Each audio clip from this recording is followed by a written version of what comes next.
So folks, after that rant of an introduction, it's now the next day, it's Saturday, and I noticed last time I rode Nibbler I replaced the speedo cable, and if anything I was getting a needle fluctuation on the speedo. I enjoyed that. I'm going to do that again. Needle fluctuation, and it was usually above indicated speeds of above 70. Now I knew from GPS data the bike's not doing that. At an indicated 70 it's doing more like 60. At an indicated 80 or 90 it's doing about 68. So usually what it is, especially when a bike's not known to you, is when was the speedo cable last replaced or lubricated, or what was the condition of it. And last time I went out on him, when I was coming back at night, the speedo failed, so the cable went. If you've never seen a cabo, new word, we'll call them a cabo for now. So here is the broken part end of the speedo cabo. It actually snapped roughly halfway down. There's the brake, and basically all these are, if you've never seen them, is a bit like a guitar string made the same, like a piano wire or guitar string. It's basically a spring, and of course what this spring does, sometimes the fluctuation in the needle can be that it's just gone dry, and what's happening is, like a spring, it's coiling itself tight because it's binding somewhere along the length of the run, and then it releases, binds and releases, binds and releases, so you get a fluctuating needle. Quite often it's not damaging the speedo, and it's not damaging the drive gear in the front wheel or wherever yours takes its reference from. And obviously this is only applicable to a cable speedometer, and same as a cable tachometer. So what we're going to do, even though I have fitted a brand new one which is routed correctly, what we're going to do, new cables generally come sort of pre-lubricated now, and they also have like a Teflon inner, so you can't just use any old grease or oil on them because it will affect the lining. It's like a good idea to stay away from like WD-40 or something like that, because that can potentially swell the lining and make the problem worse. So what I'm going to do today is I'm going to set you up down here somewhere so you're totally in the way, and I'm going to pull the inner of the new cable out, and I'm going to give it a bit of this stuff, TF2 lubricant. Now I've had this a while, as you can probably see it's very popular, but it is proper bike grease, and that means push bike as well as motorcycle, and it's basically red rubber grease, but it won't harm Teflon. It's actually got Teflon in it, and we're just going to lightly grease the cable, but we're not going to do sort of the top 6 inches of the cable, because what can happen is, obviously as that cable's spinning, it will warm the grease up, the grease will get fluid, lubricate everything, but also the grease can travel up the cable, capillary action, as well as down. So if we leave about 6 to 8 inches short, and I'm going to use man measurements, so nowhere near, and then we'll see what that does.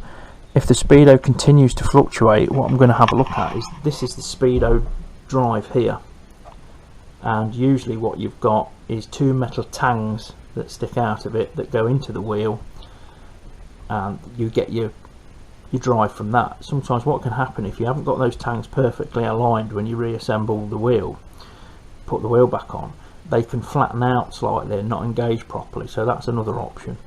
It's far easier to have a look at this than it is to take a speedometer apart, but potentially I could have a strip gear in the speedo, but then it would be fluctuating all the time, and it doesn't, it only does at speed, so it's more like a cable issue.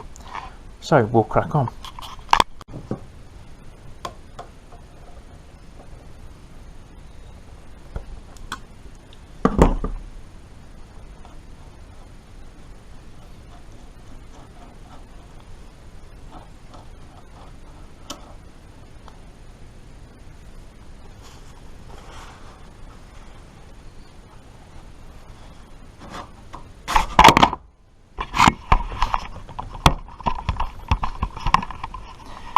Small like an open.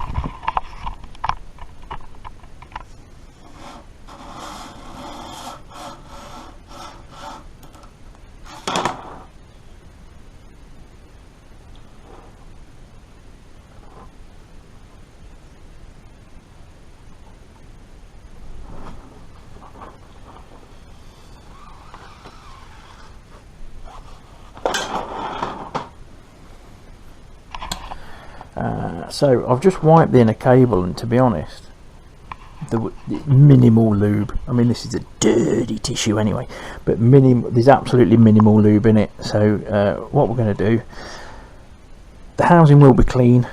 It's brand new, and I've done bugger all, miles with it fitted. So what we're going to do, we're going to grease this up.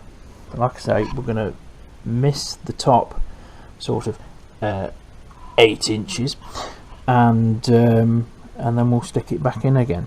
And what we've got to do when we reintroduce the cable, we've just got to twizzle it a little bit so we know it's engaged in the speedo head, and then it should be in the correct position to go back in the speedo drive. And we're just going to dob a little bit of grease in the end of the speedo drive as well, because that'll just keep the drive lubricated. So when I'm reinserting, I'll bring you back.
And as we get closer, we're just going to give it a little turn till we feel it engage into the speedo housing.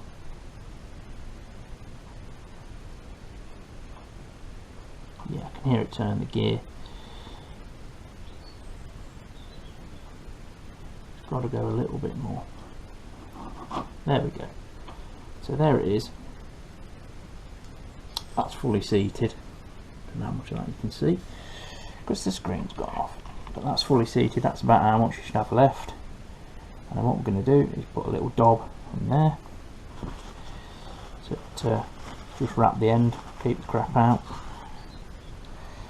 Because believe you me, if you're doing this on a shed floor or a workbench or something like that, it will pick up every bit of crap on there and take it with it. So I have actually, as I've inserted that cable, as I've brought it in, I have greased it, but then I wipe it and then re-grease it. So we're just working a bit of grease in there now. Don't need a lot, just a few small dabs, and you can see there's some old grease there as well. It won't hurt. I mean, one of the things I actually failed to check when I took the wheels off for do the forks and all that lot is I failed to check the speedo drive, because it's, you know, it's rare that they go wrong.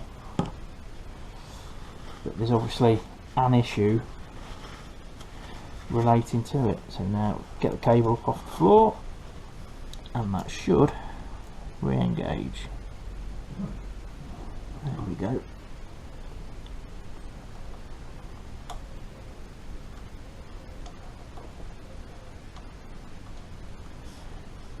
These can sometimes be a bugger. That's definitely in. Yeah, I can feel that. There we go. Now ideally that needs to be up against there, but it's not always the case. But these can be a sod to get the thread started at times. go. And they're very easy to cross thread, and of course we've now got greasy fingers. So let's get a bit of this. These don't have to be super tight. That's not gone on properly. See, that hasn't seated correctly.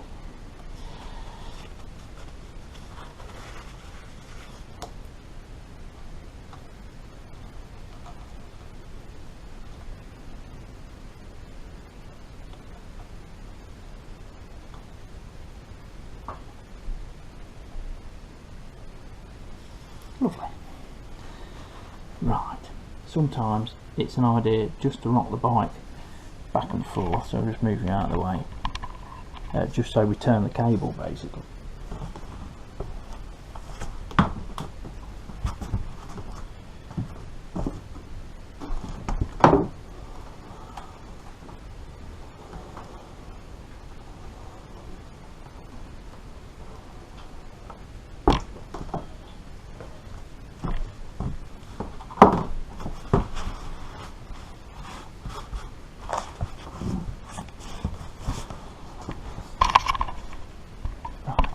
See if that's made it any easier.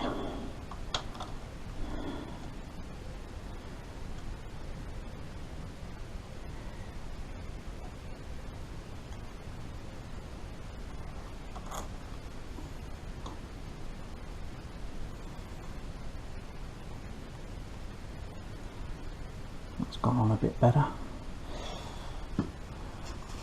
but I can't get a grip of it because it's greasy.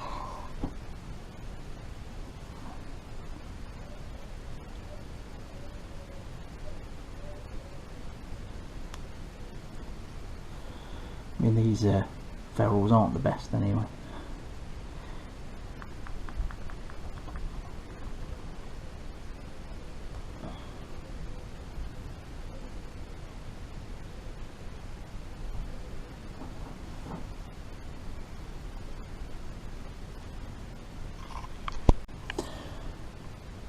So there we go, that's all the way up now, and what I had to do was just turn the end of the cable and keep reintroducing it until it sat properly.